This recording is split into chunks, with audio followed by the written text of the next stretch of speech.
Hola a todos. Hoy os traigo, creo que un tema interesante. El tan traído y llevado autotune. Autotune, ni más ni menos que de la industria petrolera a los estudios y a los directos. Pero, ¿qué es autotune? Una definición más o menos acertada sería que es un hardware o un software que facilita la tarea de corregir la afinación de una melodía o línea musical. Veámoslo de una manera un poco abstracta. El sistema musical en Occidente está compuesto por 12 notas que se separan entre sí por intervalos de medio tono, también conocidos como semitonos. Por lo general, la mayor parte de las canciones que escuchamos usa una porción acotada de dichas notas que se denominan escalas. Si el tema está en re mayor, por ejemplo, consideraremos solamente 7 de las 12 notas como válidas. Si estas notas, estas notas son re, mi, fa sostenido, sol, la, si, do sostenido, notas que componen la mayor jónica de re.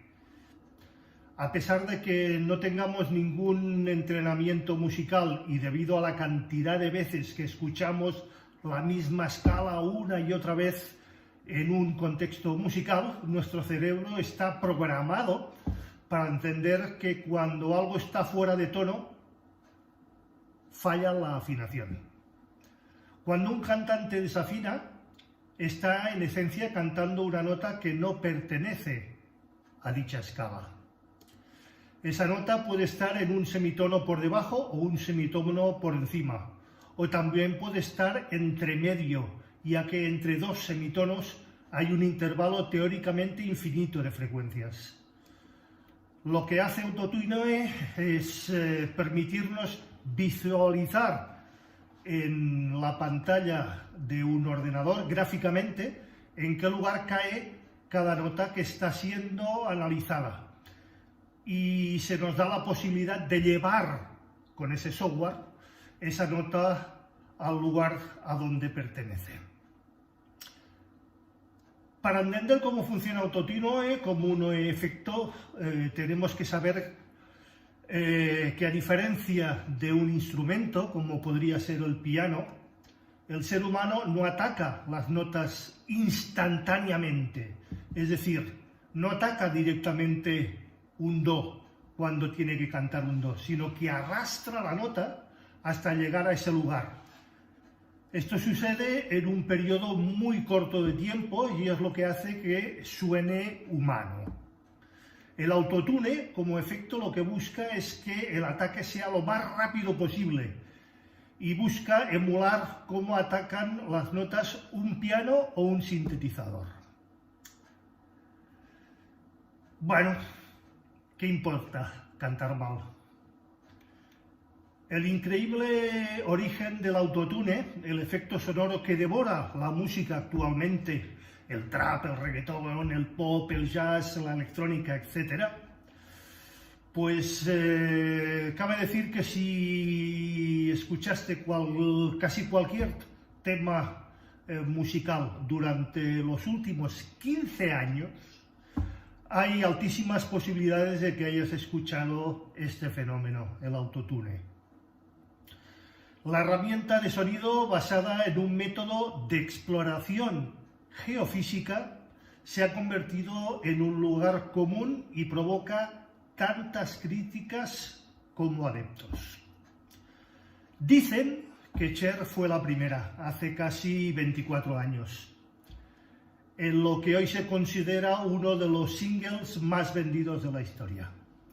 En 1998 no era fácil prever, pero la producción de Believe supuso un viraje en la historia del pop. Antes del famoso estribillo, "Do you believe I love after love?", la voz de contralto de Cher se transformaba en un quiebro robótico, como perdida en una señal telefónica. Aquel efecto sonoro arrasó. Empezó a conocerse como el efecto Cher, y los productores de Believe prefirieron mantener en secreto esa primera vez en que el autotune se aplicaba de forma evidente, tal y como lo conocemos ahora. Cuando Rob Dinks, entonces presidente de la Warner Music en el Reino Unido, escuchó Believe, pidió a los productores que eliminasen ese efecto. Y Cher se negó en redondo. "Por encima de mi cadáver", dijo. Han pasado casi 25 años desde entonces y Autotune se ha convertido en uno de los softwares musicales o plugins más influyentes de la historia. El curso de la música, ya sea una moda arbitraria o una evolución necesaria, lo ha situado en un renacimiento indiscutible. Trap, reggaetón, bebop, jazz, incluso el flamenco. El efecto se ha fundido con la industria, como lo ha hecho con los géneros musicales durante las últimas décadas. Nada menos que desde Madonna, Kanye West, Lady Gaga, Britney Spears, Omar Montes, hasta Rosalía, pasando por Radiohead, Black Eyed Peas, Zetangana o Bad Guile, lo han convertido en una extensión de sus cuerdas vocales, incluso durante sus conciertos. Esos gorgojeos digitales de la voz que asustaron al ejecutivo de Warner son ahora algo común, algo muy común. La herramienta comenzó a usarse como un corrector del tono en los estudios, para asegurar que ninguna de las notas emitidas por un vocalista estuviera fuera de afinación. Y quizá por ello, durante años, el uso del autotune se planteaba como un maquillaje prácticamente imperceptible, como una tecnología clandestina, como la chapa y pintura en los estudios de grabación. Al menos así es como lo concibió su creador, el geofísico Andy Hildebrand. De los yacimientos del Pretorio al estudio.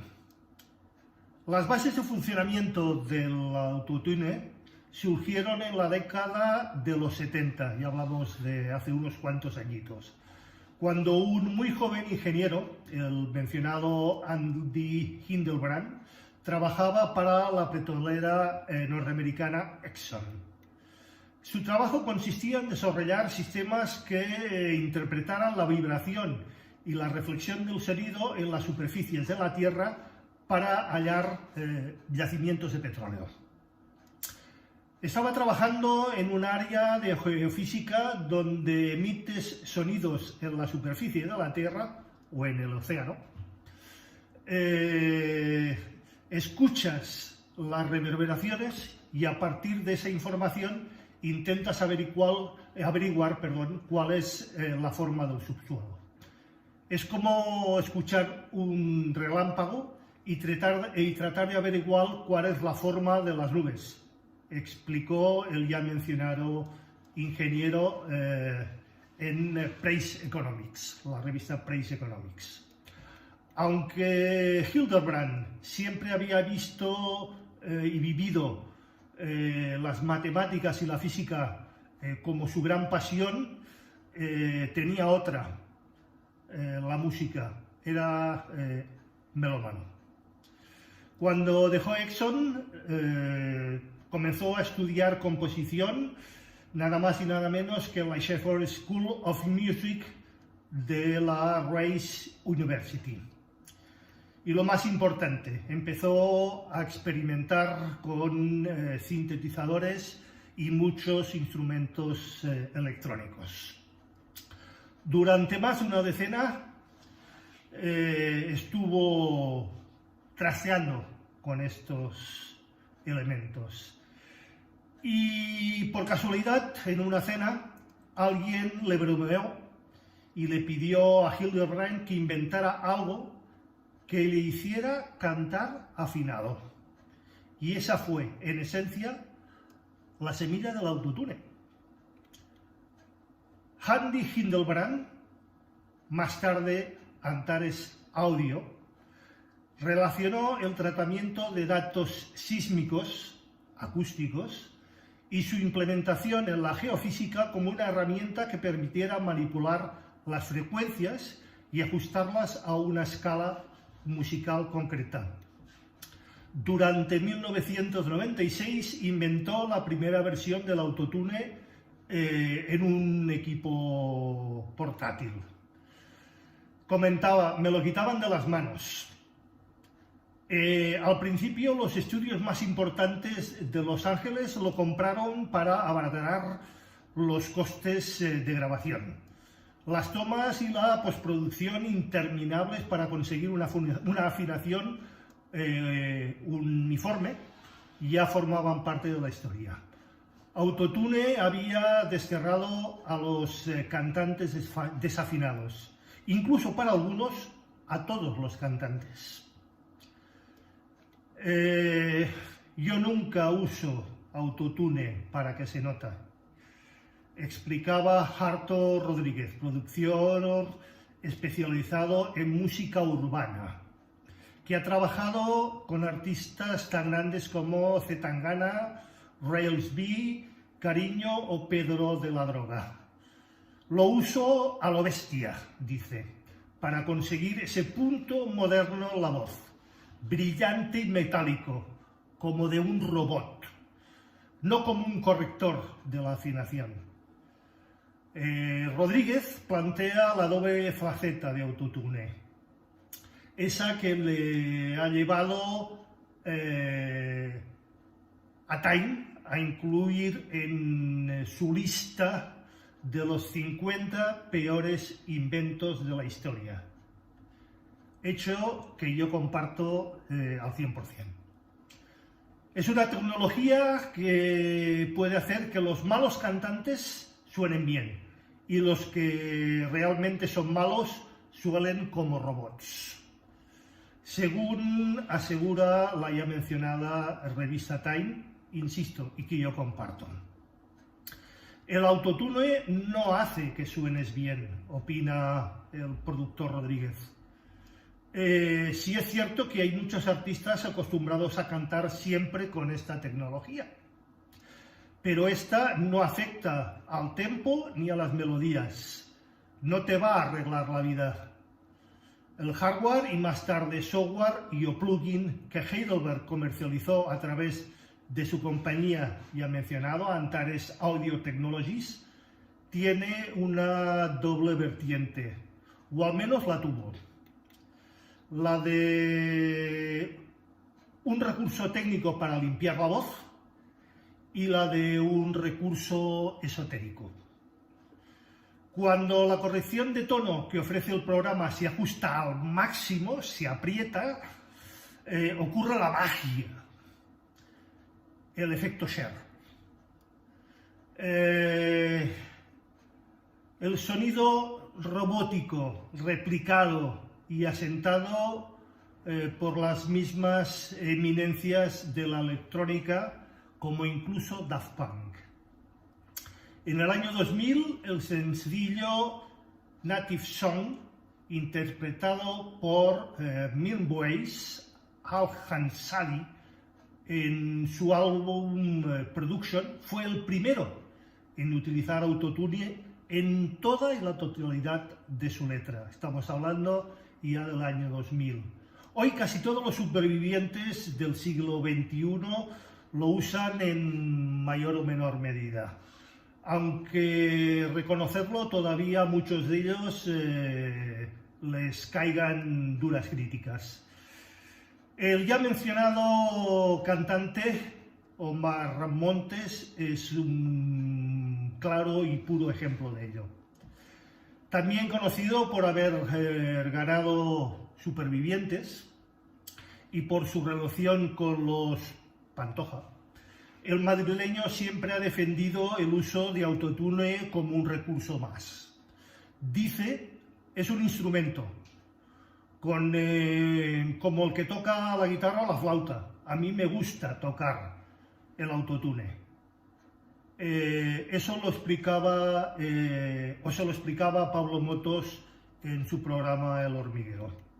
Es un instrumento musical que da un toque especial y que hay que saber utilizarlo muy bien. Si no, estás bien jodido. La gente tiene una idea errónea de autotune, comentaba el ya mencionado Montes. Las críticas que recibió por haberse filtrado un vídeo con su voz sin el tratamiento de estudio reflejan las ideas que asocian el autotune en el imaginario popular. La gente cree más en la técnica vocal y eso no es así, según él. La música depende mucho del flow personal y la performance que tenga el artista para grabar. Esto es lo que defiende Montes. Yo lo único que sé es que en la música hay que reinventarse y buscar la forma de llegar al público. Ahí tienes razón. Pero me recuerda a los años 60, cuando los músicos en Francia intentaron prohibir el sintetizador. Lo que ellos no vieron es que se pueden utilizar estas nuevas herramientas de una forma nueva, en lugar de utilizarlos solo para reemplazar los instrumentos que ya existen desde antes. Todo evoluciona muy rápido y cada vez hay más formas de grabar, insiste Montes. Partes de los ataques al autotune vienen por una premisa: la tecnología permite desafinar afinando, ser cantante sin saber cantar. Y puede que no importe, porque el valor de ciertos géneros no reside en sus cualidades musicales, sino en lo extramusical. El estilo es lo que marca las pautas, apunta Harto Rodríguez. ¿Alguien se ha fijado alguna vez en la técnica vocal de los cantantes punk? No lo creo, porque no importa, dice Rodríguez. El estilo no lo demanda, no es necesario cantar bien. Lo que llega a la gente son otras cosas: la energía, la rabia, la actitud, los modos, las maneras.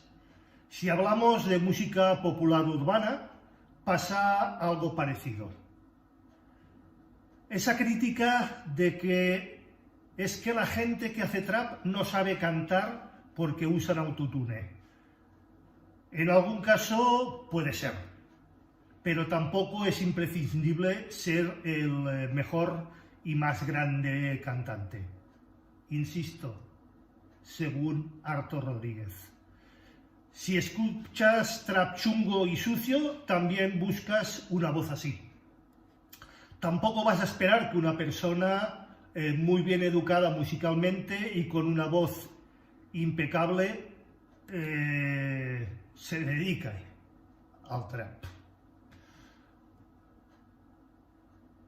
Autotune is for pussies.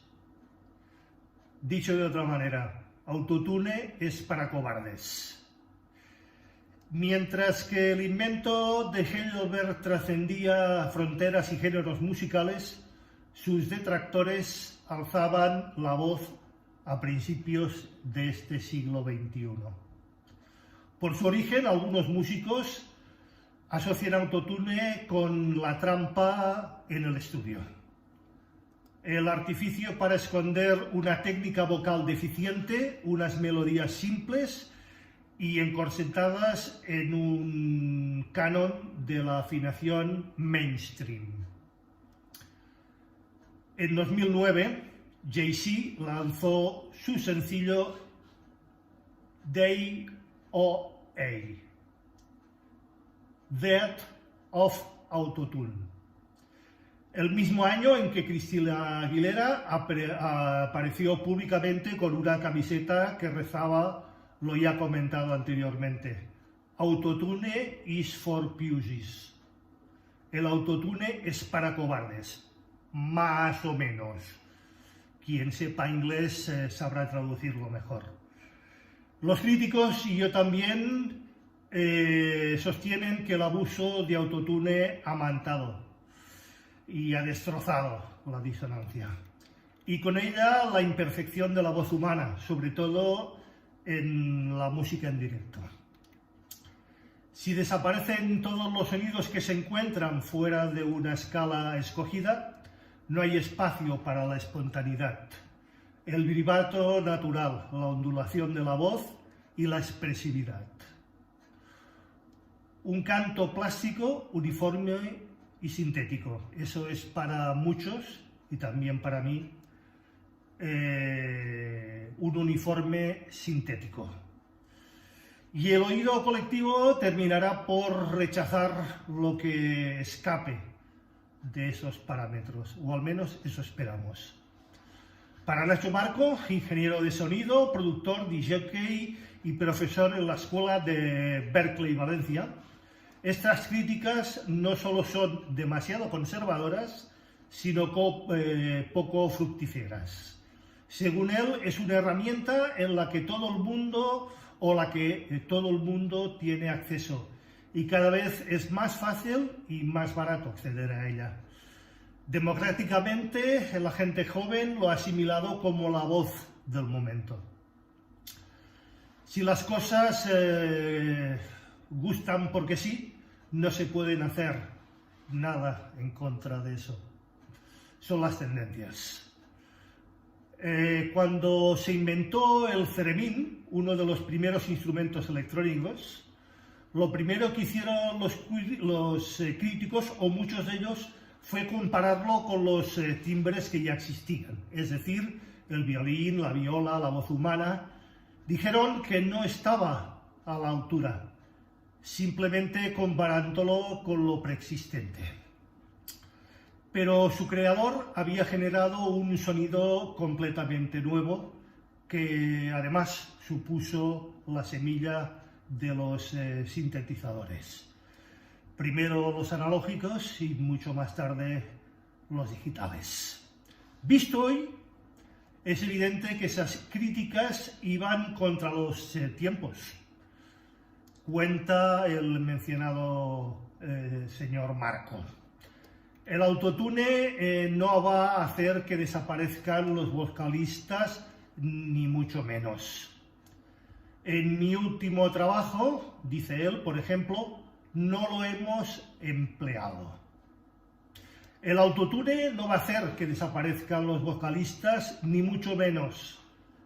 Tanto Arto Rodríguez como Nacho Marco coinciden en una observación. La evolución de la música o de las músicas está condicionado siempre por los avances tecnológicos. Cuando nació el rock, básicamente se electrificaron las guitarras, apunta Rodríguez. Durante el barroco, siglos antes de que se inventara el piano moderno, los instrumentos de teclado no permitían generar cambios en el volumen. En el clavicordio no existía el piano ni el forte. La intensidad de su sonido era constante, y de ahí el nombre con que se bautizó mucho después el nuevo instrumento, piano o pianoforte. La innovación tecnológica permitió que los compositores del renacentismo experimentasen con el volumen, el timbre y las agrupaciones musicales. Probablemente la invención del piano o la creación de cuerdas sintéticas, las orquestas cada vez más numerosas marcaron la deriva de la música occidental y en más sentidos de los que pudiéramos imaginar. Creo que es más que obvio. De forma análoga, la irrupción de la electrónica y el tratamiento digital del sonido dio paso a una nueva y revolucionaria concepción de la música. Eso es evidente. Como lo hizo Hildebrand al comercializar su invento hace casi ya 30 años. Si Autotune ha provocado la desafinación, o ha provocado que la desafinación deje de ser un obstáculo, que la técnica de los vocalistas sea prescindible, esto es inevitable. ¿Qué significa hoy ser un buen cantante? ¿Y un buen músico? ¿Quién sabe si me atrevería con el reggaetón? Lo haría como nadie, observaba la cantante, compositora Marta Medina. Silvia Estrada, la pólvora que llega de México, dijo: la música urbana es desoladora. Paula Coroto dijo: no sabemos cuál será la canción del verano, pero será reggaetón cultural. Vaya por Dios. Dado que la inteligencia artificial está ya en condiciones incluso de componer música, lo del autotune se va a quedar en una pequeña y minucia anecdotaria. Lo malo no es la herramienta, es el uso que se haga de ella. Trampas, parches, engaños, siempre los ha habido y los habrá. ¿Qué os creéis? Muchos grupos de los años 60 y 70 del siglo pasado nunca grabaron ellos mismos sus canciones. Hay claros y grandes ejemplos. Lo hacían por ellos músicos especializados de estudio o de sesión. Al final es la misma pregunta, la pregunta de siempre. ¿Qué es arte? ¿Qué es arte? Si el autotune solo fuera el problema, si el autotune fuera solo el problema. La industria musical siempre quiso tener un producto que pudiera controlar. A lo que tiene, pues fuera de los músicos de verdad, y listo, problema resuelto. El que proporcionaba a Jimi Hendrix sus ayudas para el sonido característico que le definía de los críticos, o lo defendía de los críticos, diciendo que él suministraba esos mismos efectos a muchos otros músicos, pero que solo Hendrix conseguía esos resultados. Bueno, también es verdad. Para muchos y para mí el autotune es a la música lo que el Photoshop a la fotografía, o al menos en sus comienzos. Luego se convirtió en una especie de Videoshop, porque retoca incluso al cantante en directo. Hay quien ve como parte de la cultura que hacemos creando, donde la falsedad lo posee y lo acapara todo, y es la premisa que prevale. Me recuerda una entrevista de hace unos años a un famoso, donde contaba que su padre tenía una granja lechera y que este se arruinó porque se negó a añadir agua a la leche. Y cada vez menos gente se la compraba, porque sabía demasiado intensa comparado con las que se podían comprar envasadas en los supermercados. No es problema del uso, es problema del sobreabuso. En el intermedio, el Gran Wyoming y su gente usan autotune para crear melodías de audio de las noticias más importantes del día o acontecidas durante la semana. Manipulan digitalmente grabaciones de voz de políticos, sobre todo, y otros personajes públicos o personajillos, para crear una melodía haciendo que parezca que estas personas cantan. Creo que lo habréis visto a los que sigáis ese programa y el Gran Wyoming. El debate está abierto. El debate sería sobre si es ético o no el uso del autotune como dónde deberíamos poner la línea roja o dónde deberíamos plantar la bandera. ¿Dónde está la línea roja? ¿Es ético grabar más de una toma en cualquier interpretación musical? ¿Es ético usar efectos que no pueden ser replicados en las interpretaciones en vivo? ¿Es ética la grabación multipista cuando ésta está más allá de lo que se puede conseguir por una banda en vivo? ¿Es ético el uso de microfonía o la suma de unidades samplers en una batería que nunca va a sonar en directo tan contundente o no debería de sonar en directo y sin amplificación tan contundente? Todas estas preguntas, en mayor o menor medida relativas al uso o abuso del autotune, ciertamente tienen que ver con la filosofía que tengamos cada uno de nosotros de la música. Mucha gente piensa que la música grabada es una forma de dejar registro para la posteridad, que no necesariamente tiene que ser la representación fiel de esas interpretaciones en vivo, sino que tienen que sonar lo mejor que pueda.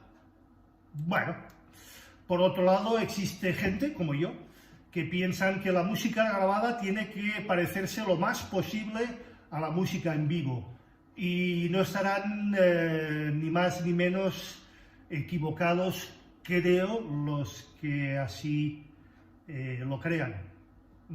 Los demás, bueno, es su opinión. Las desventajas del autotune.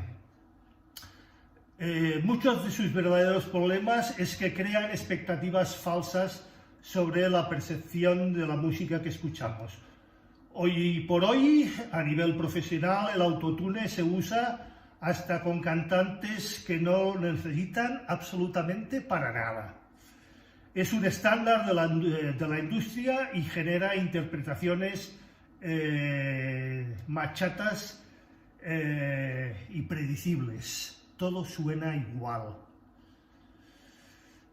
Siguiendo la analogía del Photoshop, que sienta modelos en la belleza que frustran a las personas y que no pueden encajar en los estándares mínimos, el autotune genera una expectativa que en todo tiene que estar perfectamente afinado. O está mal. La realidad es que ningún cantante canta con el nivel de la perfección. Por supuesto, muy lejos de lo que se puede lograr utilizando autotune. Por lo menos por lo que hoy por hoy son los robots, sí, pero no los humanos. Los humanos tenemos y tienen, por muy buenos cantantes que sean, sus limitaciones. Algunos ejemplos de esto podrían ser que el autotune se usa extensivamente en las fases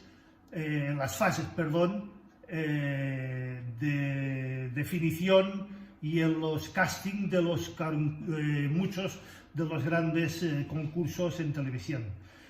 Esto quiere decir que ni siquiera los cantantes que están vendiendo como que son la panacea y que cantan de la de Dios, pueden estar a la altura de lo que se espera de ellos en cuanto a canto y a la afinación, evidentemente en crudo, en directo o a capela, que se suele decir. Esto no es porque canten mal, sino porque no cantan con el molde, la perfección edulcorada y lo que la televisión nos pretende vender. También es usado hasta hartarse en series como Glee, y en muchos casos con cantantes que pueden afinar perfectamente, como ya he mencionado antes. Las consecuencias directas de ese tipo de comportamientos vienen por el lado de la generación de personas que creen, acostumbrados a un nivel de imperfección inalcanzable, pues que estas herramientas deben ser utilizadas. No saben que la música la hacen los humanos, la hacemos los humanos, y que la magia no está en la perfección, sino en las emociones que esta música sea capaz de transmitirnos. Imaginad un mundo donde afinamos a los Beatles, a los Rollins, a los Who, o editamos hasta hartarnos a Bob Dylan. Mal, mal. Imaginad el primer disco de Black Sabbath con todas las notas perfectas y todas y cada una en su lugar. Horrible. Les quitaría toda la vida y toda la expresividad. Bueno, las ventajas del autotune. A pesar de lo ya nombrado, existen algunas cosas positivas en el uso de esta herramienta. Como herramienta para los compositores, a estos les permite composiciones de voces aceptables para presentar como maquetas lo más perfectas posibles. En este caso no pretenden engañar a nadie, sino que quieren que sus maquetas, sus canciones, sus composiciones sean lo más presentables posibles. También para conseguir tomas lo más rápido. Esto implica un menor tiempo en el estudio para el artista, menos costes. Hablamos de gente que puede cantar bien, pero que le cuesta sacarse los nervios de encima, o incluso les cuesta por estos nervios cantar afinado y ser expresivo y a la vez honesto al mismo tiempo. También para corregir errores puntuales. Esto evita tener que volver a grabar una y otra vez, takes y retakes, o incluso toda una obra por minúsculos erróneos fácilmente corregibles con el uso del autotune o, cuidado, algunos otros softwares que también existen similares. En conclusión, el autotune es sin duda una herramienta que llegó para quedarse. Se vislumbra un futuro cercano en el que no se use la corrección intensiva tanto en las voces como incluso en el resto de instrumentos. Plantea un debate interesante, lo sigue planteando, como lo planteó en su momento la grabación multipista o la incorporación de los sintetizadores y los ordenadores al mundo de la música y del sonido. Hoy todo es digital. Creo que es una herramienta que puede ser usada para cosas muy interesantes, más allá de los mencionados defectos y de las imperfecciones y desventajas ya comentadas y que este elemento presenta. Lo único que diría es que al usarla tendríamos que tratar de ser cautelosos y éticos y no dejar que las tendencias nos consuman y nos hagan conformar un molde preestablecido, todo igual, todo idéntico, todo tal cual lo piden las nuevas generaciones. Como ya os he dicho, Cher lo utilizaba y hace años. Y ya sabéis, si os gusta lo comentado, os gusta el canal, suscribiros, dadle a like, compartid mis posts y mi canal y recordad darle a la campanilla gris para manteneros al corriente de todas las novedades. Gracias y hasta el próximo post.